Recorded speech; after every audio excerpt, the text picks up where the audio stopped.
Hey clarinet players, this is Mr. Ringle again. I told you I'd teach you about putting the reed on the mouthpiece. It's a little bit easier to do it with the mouthpiece on the barrel. Make sure that your reed is wet down a little bit by putting it in your mouth. I actually see that my mouthpiece isn't quite all the way on the barrel. I'm going to adjust that right now while I put the reed in my mouth. Give me just a second.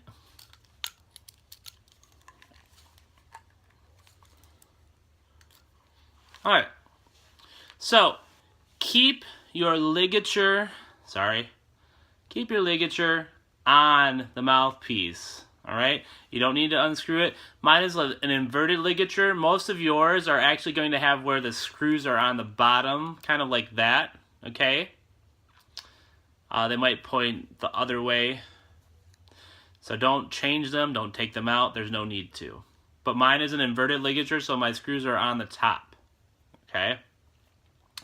Push up the ligature gently with one thumb and carefully put the flat end under the ligature.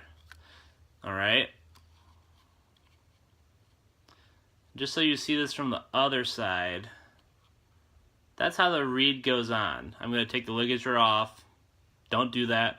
Be careful. Alright? So that's how the reed sits on the clarinet mouthpiece. I'm going to adjust it a little bit. Take a look. There should only be just like a little teensy bit of black showing up here if you're looking at the top of the reed. Alright, where it meets the mouthpiece.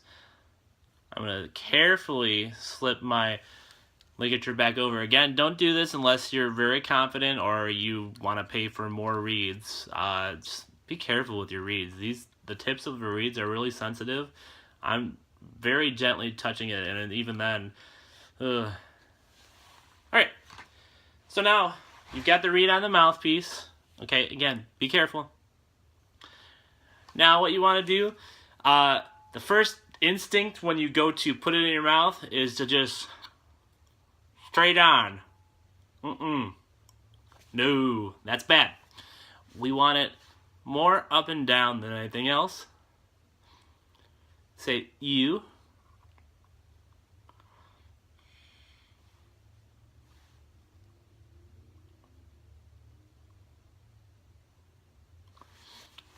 And you want to tighten in your corners. And you'll have kind of a weird funky face. And your chin will kind of flatten out down here. And then you blow.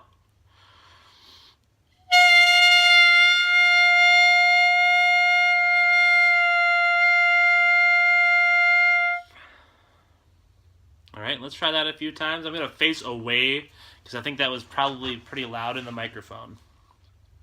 With me? 2, 3.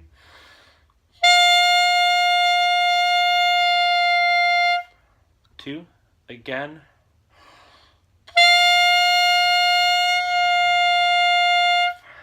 Two, again.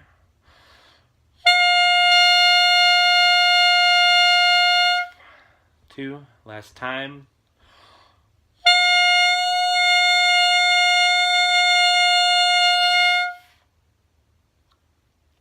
Alright, and that's playing with the mouthpiece and barrel. Always check in that you're getting that type of sound on the barrel, because here's what I'll hear. I'm going to try to make this sound, and it may not work out. You hear the squeak I'm getting? I'm trying to get a squeak, but I'm not getting it because I've played consistently too much.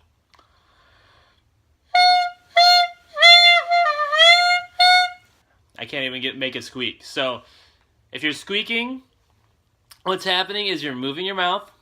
All right, you're not setting your what's called your embouchure, right? All right, and it could also be it could be the reed if it's not in good shape. All right, if you have chips, cracks, anything like that, there's going to be problems. All right, you need good working equipment to make sure that you have the best success possible. All right. keep trying that, keep working on that, and I will talk to you later when we're learning some notes.